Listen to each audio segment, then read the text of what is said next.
नमस्कार, आप देख रहे हैं न्यूज नेशन। मैं हूं आपके साथ अंशिका। खबर की शुरुआत इस वक्त की बड़ी खबर के साथ करेंगे। पाकिस्तानी सेना की तरफ से लगातार सीज़फायर का उल्लंघन किया जा रहा है और गोलीबारी लगातार जारी है, जिसके बाद भारतीय सेना ने भी मुंहतोड़ जवाब दिया है। इस वक्त की अहम खबर, जम्मू कश्मीर के नौशेरा सेक्टर में रात भर पाकिस्तान की तरफ से फायरिंग की गई। बताया जा रहा है भारी गोलीबारी के साथ साथ मोर्टार भी दागे गए हैं, लेकिन भारतीय सेना ने भी इसका मुंहतोड़ जवाब दिया है। आपको बता दें कि आतंकियों की घुसपैठ कराने के लिए पाकिस्तान की तरफ से ये फायरिंग की जा रही है, लेकिन पाकिस्तान की ये नापाक हरकत कामयाब नहीं होने दी भारतीय सेना के जवानों ने। हमारे सहयोगी शाहनवाज ज्यादा जानकारी के साथ जुड़ गए हैं। शाहनवाज, लगातार सीज़फायर का उल्लंघन पाकिस्तान कर रहा है, इस वक्त का क्या कुछ अपडेट है? क्या फायरिंग अब भी जारी है?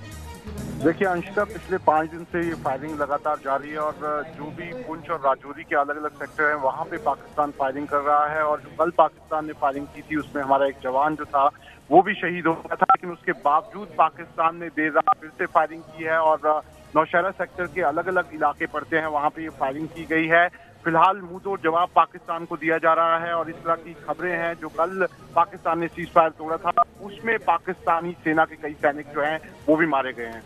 बिल्कुल, तो शाहनवाज, पाकिस्तान की तरफ से लगातार उकसावे की कार्रवाई की जा रही है और माना यह भी जा रहा है कि जैश का जो कमांडर ढेर किया गया है उसके बाद पाकिस्तान और भी ज्यादा बौखला गया है और इसीलिए फायरिंग लगातार कर रहा है।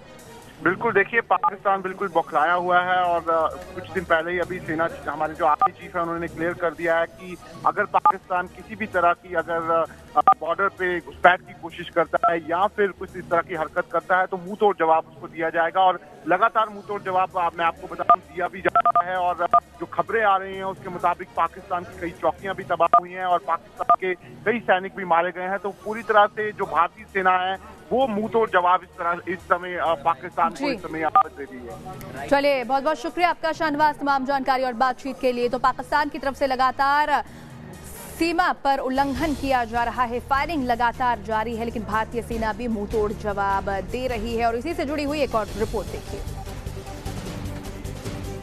अनंतनाग जिले में सुरक्षा बलों ने बड़ी कामयाबी हासिल करते हुए पुलवामा हमले के मास्टरमाइंड समेत 2 कुख्यात आतंकियों को मार गिराया है।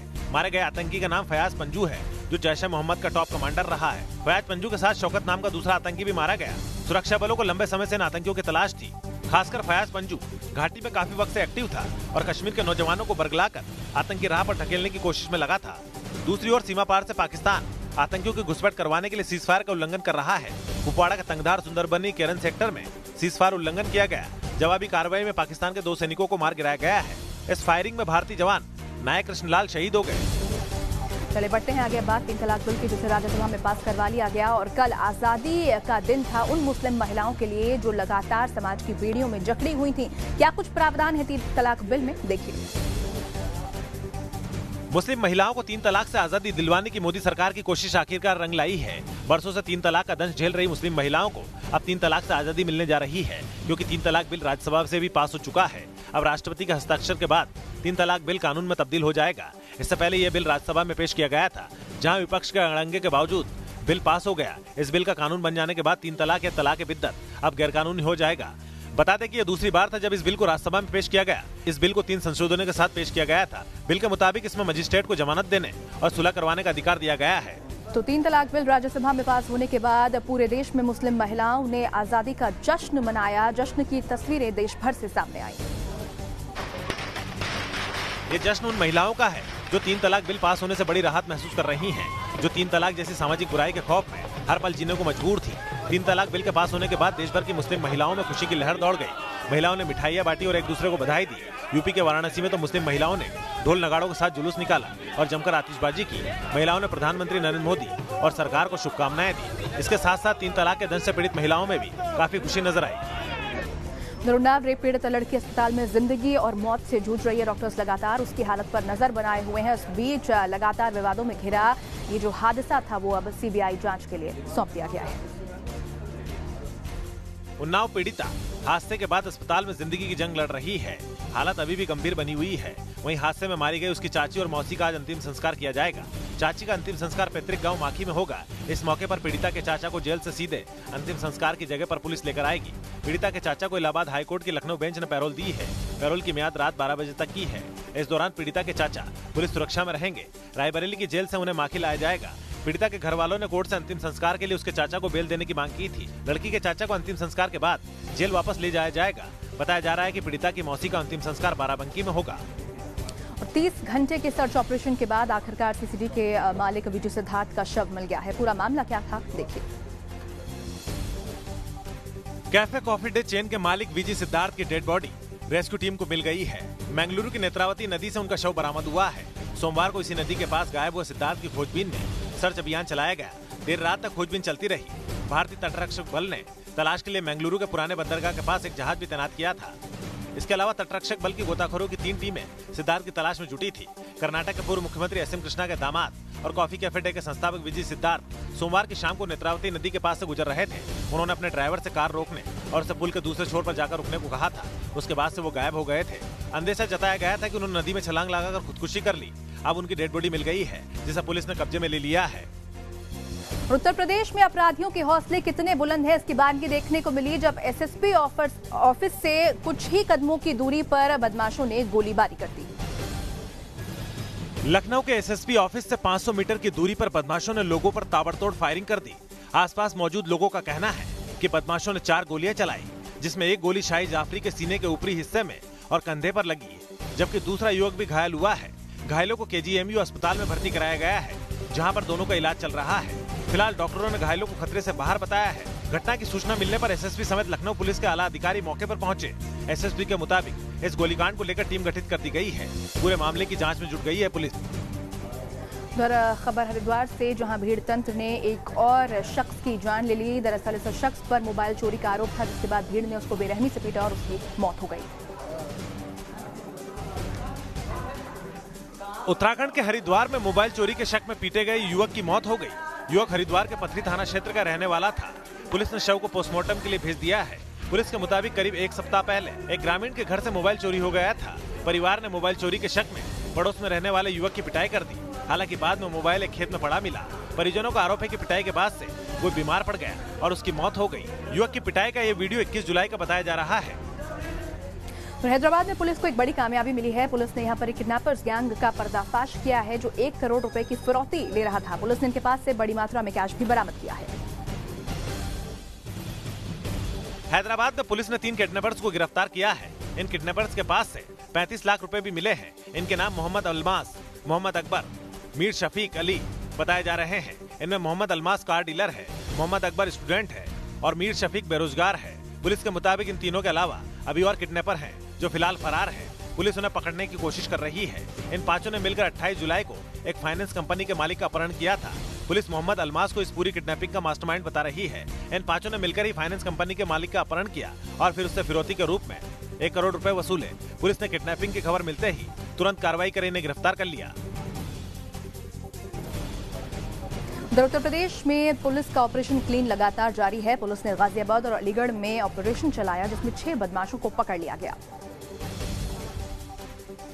यूपी में बदमाशों पर नकेल कसने के लिए यूपी पुलिस लगातार एक्शन में है। गाजियाबाद पुलिस ने चेकिंग के दौरान वसुंधरा में कार सवार संदिग्ध लोगों को रुकने का इशारा किया, लेकिन बदमाशों ने रुकने के बजाय पुलिस पर फायरिंग कर दी। इसके बाद पुलिस ने भी जवाबी फायरिंग की, जिसमें एक बदमाश घायल हो गया। घायल बदमाश सरोजनी नगर का रहने वाला बताया जा रहा है। पुलिस ने घायल बदमाश को इलाज के लिए अस्पताल में भर्ती करवाया है। बदमाश के पास एक तमंचा, 3 कारतूस मिले हैं। मुठभेड़ के दौरान गिरफ्तार बदमाश का एक साथी फरार हो गया, जिसकी गिरफ्तारी के लिए पुलिस तलाशी अभियान चला रही है। एनकाउंटर की दूसरी तस्वीर अलीगढ़ से है। अलीगढ़ में पुलिस चेकिंग के दौरान 2 मोटरसाइकिल सवार 6 बदमाशों से पुलिस की मुठभेड़ हो गई। इस मुठभेड़ में 3 बदमाश घायल हो गए, जबकि 3 बदमाश मौके से फरार हो गए। घायलों को इलाज के लिए अस्पताल में भर्ती कराया गया है। पकड़े गए बदमाशों से लूट के 90,000 रुपए, हथियार, कारतूस और बिना नंबर प्लेट की मोटरसाइकिल बरामद हुई है। और अब खबर रोमानिया से, जहां पर एक 16 साल की लड़की की रेप के बाद हत्या कर दी गई। उसके बाद लोगों का गुस्सा 7वें आसमान पर पहुंच गया। लोगों ने सरकार के खिलाफ जमकर प्रदर्शन किया। हर नजर में आंसू, हर दिल में दर्द और हर जुबान पर पैसे की आवाज। देश की बेटी को इंसाफ दो। रोमानिया की राजधानी बुकारेस्ट की सड़कों पर इस हुजूम ने सरकार तक को हिला दिया। बेटी की याद में मोमबत्ती जली तो नाकारा सिस्टम के खिलाफ शोले उगले। दरअसल रोमानिया में एक 15 साल की लड़की का रेप हुआ और फिर बेरहमी से कत्ल कर दिया गया। इस लड़की ने कत्ल से पहले 3 बार इमरजेंसी नंबर पर कॉल किया था, लेकिन 9 घंटों तक पुलिस नहीं पहुंची और जब पहुंची तो लड़की का शव मिला। पुलिस की लापरवाही के विरोध में लोग सड़कों पर उतर आए हैं। सरकार को कोसा गया, हंगामा हुआ तो रोमानिया के पुलिस चीफ को हटा दिया गया, 2 वरिष्ठ पुलिस अधिकारियों को सस्पेंड कर दिया गया। भले ही ये बेटी आज इस दुनिया में नहीं है, लेकिन इसकी आवाज न सुनने वाले नाकाम सिस्टम को सबक जरूर मिल गया है। तो पाकिस्तान के एक पढ़ी लिखी स्कॉलर का एक ऐसा बयान सामने आया है जिसने उसकी सोच पर कई सवाल खड़े कर दिए हैं। क्या कुछ कहा है उसने, देखिए। इन मोहतरमा की गिर चुकी सोच समझने से पहले जरा इन्हें पहचान लीजिए। नाम है डॉक्टर फरहत हाशमी, पेशे से प्रोफेसर हैं और विदेश में पढ़ाई कर चुकी हैं। पाकिस्तान में पढ़ी लिखी प्रोफेसर भी कैसी दकियानूसी बातें कर सकती है, या आप खुद सुनिए। कि इस मामले में अल्लाह ने शौहर को हक दिया है और औरत पर लाजिम किया है कि वो शौहर की इताअत करे। शायद यही सोच है जिसके चलते पाकिस्तान में औरतें महफूज नहीं। अकेले पाकिस्तान के पंजाब प्रांत में पिछले साल 1600 महिलाओं का रेप कर दिया गया। इनमें से 300 महिलाओं को रेप के बाद मौत के घाट उतार दिया गया और 450 ऐसे मामले सामने आए जिनमें रेप की वारदात का वीडियो बनाया गया। बारिश और बाढ़ से देश भर में हाल बेहाल है। अगर बात करें असम और बिहार की तो यहाँ पर बाढ़ का पानी तो कम हुआ है, लेकिन अब गुजरात में मुसीबत बढ़ गई है।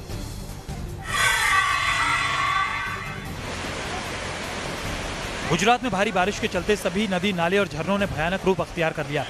तस्वीरें सूरत के वघई झरने की है, जहां पानी बढ़ने के चलते झरना उफान पर है। प्रशासन भी पूरी तरह से एहतियात बरत रहा है। लोगों को झरने के पास जाने से रोकने के लिए बैरिकेडिंग की गई है।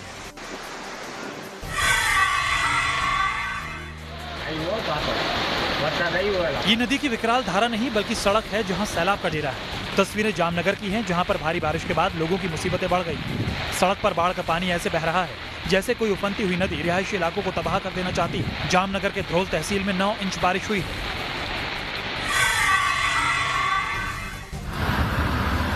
गुजरात के वलसाड़ में बारिश ने भयंकर रूप अख्तियार कर लिया। यहाँ लोग जान हथेली पर रखकर सफर करने पर मजबूर हैं। सड़कों से लेकर गलियों तक पानी भर गया है। वलसाड़ के कई इलाकों में 10 इंच तक बारिश हुई है। साथ ही इलाके की 3 नदियां उफान पर है। नासिक में भारी बारिश के चलते नदियां उफान पर हैं। गोदावरी नदी का पानी खतरे के निशान को पार कर गया है, जिसकी वजह से नदी के किनारे के मंदिर और घाट पूरी तरह से डूब गए हैं। पूरे शहर में सैलाब का डेरा है। तो तस्वीरें थी गुजरात से, लेकिन अगर बात करें मध्य प्रदेश और छत्तीसगढ़ की तो यहाँ पर भी हालात कुछ इसी तरीके के बने हुए हैं, जहाँ पर नदियां जो हैं वो उफान पर हैं और सड़कें सैलाब में तब्दील हो गई हैं।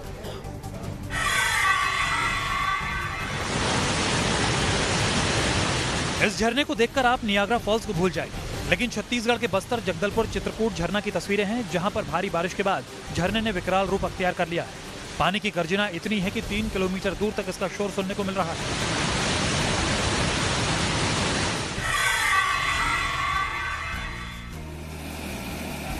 ये तस्वीरें सुकमा की हैं, जहां सीआरपीएफ के जवान नक्सलियों से ही नहीं बल्कि कुदरत की मार से भी लोगों की हिफाजत में जुटे। तस्वीरों में देख सकते हैं कि कैसे बाढ़ में सीआरपीएफ के जवान सड़क के किनारे पर तार की बैरिकेडिंग किए हुए हैं, जिससे कोई हादसा ना हो जाए। ये मध्य प्रदेश की राजधानी भोपाल की तस्वीरें हैं, जहां सड़कों पर गाड़ियां नहीं बल्कि सैलाब की लहरें हिलोरे मार रही हैं। दूर दूर तक देखने पर बस पानी ही पानी नजर आता है। मध्य प्रदेश के खंडवा में भारी बारिश के बाद नदी, नाले सब उफान पर है। सड़कों पर कई फीट तक पानी भर गया है। बाढ़ की वजह से लोगों का चलना फिरना भी दूभर हो गया है। बाढ़ का पानी लोगों के घरों में घुस गया है। खंडवा में पिछले 3 दिन से लगातार बरसात हो रही है। और अब बात उन जंगलों की जो बीते कई महीनों से आग की चपेट में है। बात करें अगर अमेरिका के एरिजोना जंगल की, तो ये दावा किया गया था कि इस जंगल में लगी आग को बुझा लिया गया है, लेकिन ताजा तस्वीरें सामने आई हैं जिससे स्पष्ट हो गया है कि आग यहाँ अब भी लगी हुई है। हर तरफ आग का तांडव, धधकते शोलों से घिरा पूरा जंगल। वीडियो एरिजोना के जंगलों का है, जहां शोले थमने का नाम नहीं ले रहे हैं। एरिजोना के जंगलों में लगी आग के चलते 1000 हेक्टेयर से ज्यादा जंगल खाक हो चुके हैं। पिछले तकरीबन 25 दिनों से आग लगी हुई है। आग को बुझाने की कोशिशें लगातार जारी हैं। सोमवार को प्रशासन ने दावा किया था कि तकरीबन 84% आग बुझा दी गई है, लेकिन एरियल सर्वे से सामने आया कि जंगलों का एक बड़ा इलाका अब भी आग की चपेट में है। साल 2019 में ये तीसरा मौका है जब अमेरिका के जंगल आग की लपटों से दहके हैं। बदलते मौसम और गर्मी की चपेट में आकर कैलिफोर्निया से लेकर एरिजोना तक के जंगल खाक हो चुके हैं। और पुलिस कर्मियों पर इन दिनों टिकटॉक का भूत सवार है। एक तरफ गुजरात में जहां पुलिस कर्मियों के टिकटॉक वीडियो बनाने का तस्वीरें जो थी वो सामने आई थी, अब दिल्ली से तस्वीर सामने आई है जहां पर 2 महिला पुलिस कर्मियों ने टिकटॉक वीडियो बनाया जिसमें वो हरियाणवी गाने पर डांस करती हुई नजर आ रही हैं। बटुआ समूलेरी पतली कमर, राम जी ने छोड़ी कोन्या की तेरे कसर। बटुआ समूह पतली कमर, ये हरियाणवी गाना इतना हिट हुआ कि दिल्ली पुलिस की 2 कांस्टेबल भी इस पर खुद को टिकटॉक वीडियो बनाने से रोक नहीं पाए। दोनों पुलिसकर्मी वर्दी में हैं, यानी दोनों ड्यूटी पर हैं, और पीछे लगी बैरिकेडिंग भी इस बात की तस्दीक करती है। लेकिन टिकटॉक का खुमार मानो ड्यूटी से ज्यादा हो गया है, तभी तो सड़क पर ही दोनों थिरक रही हैं।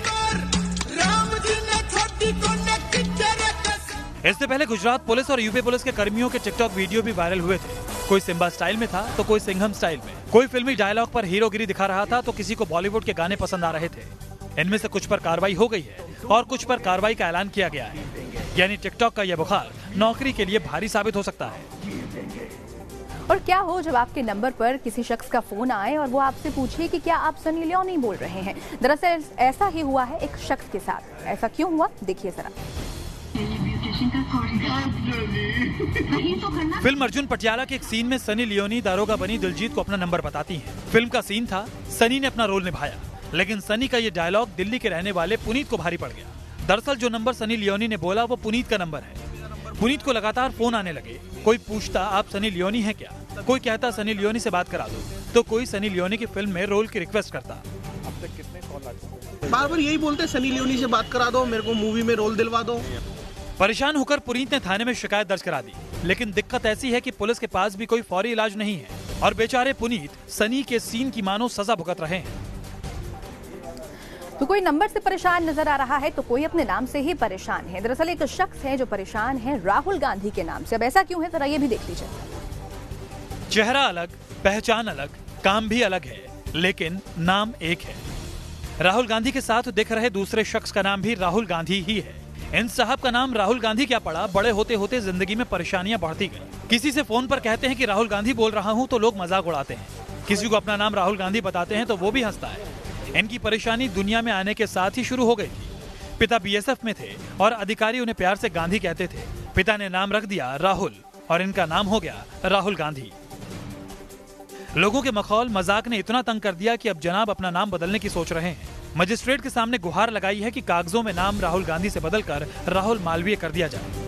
तो येदियुरप्पा सरकार सत्ता में आते ही अपने एक फैसले की वजह से विवादों में घिर गई है। दरअसल सरकार ने यह फैसला किया है कि टीपू जयंती पर किसी भी तरीके का कोई सरकारी कार्यक्रम नहीं होगा, जिसके बाद राजनीति तेज हो गई है।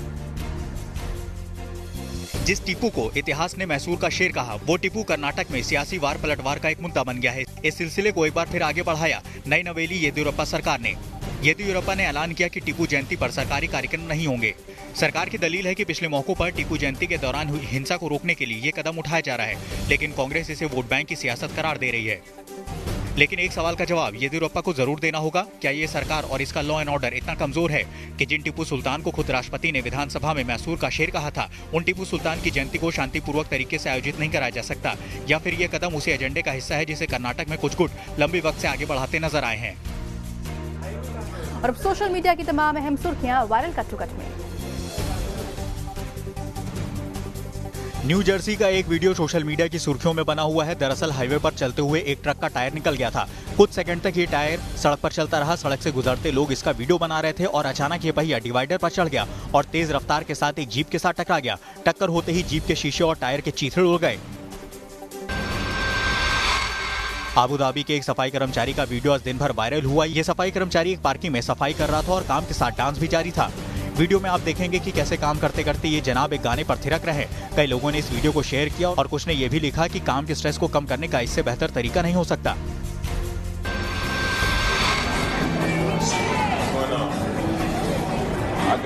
बास्केटबॉल स्टार डेमियन लिलियट को सोशल मीडिया पर सैकड़ों लोगों की दुआएं हासिल हुई। दरअसल डेमियन एक स्टोर में पहुंचे थे जहां उनकी मुलाकात अपने नन्हे फैन से हुई। पहले डेमियन ने उनसे बात की और फिर हर बच्चे के लिए उनकी पसंद के स्नीकर्स खरीद कर दिए।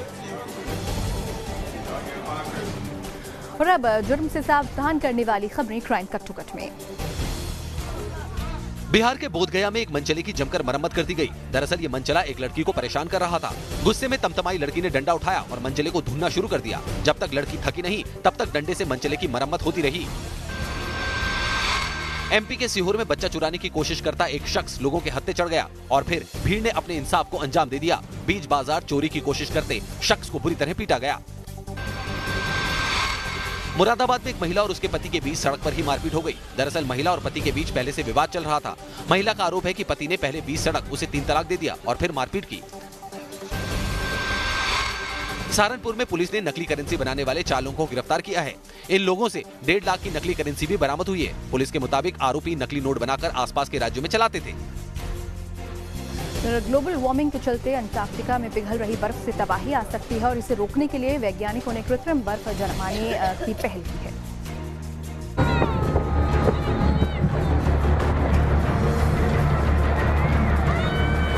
ग्लोबल वार्मिंग की वजह से तापमान बढ़ रहा है, जिससे ग्लेशियर तेजी से पिघल रहे हैं। एक रिसर्च के मुताबिक जिस रफ्तार से हिमालय का तापमान बढ़ रहा है, उससे आशंका जताई जा रही है कि अगले 20 सालों में हिमालय के ग्लेशियर गायब हो जाएंगे। तो वहीं अंटार्कटिका में भी बर्फ पिघलने का सिलसिला तेजी से जारी है। वैज्ञानिकों के मुताबिक अगर ग्लेशियर इसी तेजी से पिघलते रहे तो न्यूयॉर्क, कोलकाता, शंघाई और टोक्यो जैसे शहरों के डूबने का खतरा बढ़ जाएगा। इससे वैज्ञानिकों के माथे पर चिंता की लकीरें खिंच गई हैं, क्योंकि इन शहरों के डूबने का मतलब है तबाही और ये अलर्ट महाविनाश की दस्तक होगी। लिहाजा ऐसे खतरे को टालने के लिए वैज्ञानिक की टीम ने एक मुश्किल लेकिन नायाब तरीका अपनाने की तैयारी में है। इसमें अंटार्कटिका की बर्फ की चादर को पिघलाने से रोकने के लिए बर्फ की चादर का इस्तेमाल किया जाएगा। बर्फ की चादर पर कृत्रिम बर्फ जमाकर उसे पिघलने से रोका जाएगा। वैज्ञानिक इसके लिए 3D पैरेलल आइस मॉडल यानी प्रिज्म का इस्तेमाल कर सकते हैं, जिसके तहत अंटार्कटिक महासागर में मौजूद आइस शीट को बचाने के लिए इसके किनारों पर ही पानी को बर्फ में बदल दिया जाएगा। इससे बर्फ की चादर कृत्रिम बर्फ से घिरेगी और इसके पिघलने की रफ्तार धीमी पड़ जाएगी। वैज्ञानिकों का दावा है कि इतनी मात्रा में बर्फ से पिघल रही आइस शीट दोबारा संतुलित होकर महासागर के बीच में पहुंच जाएगी।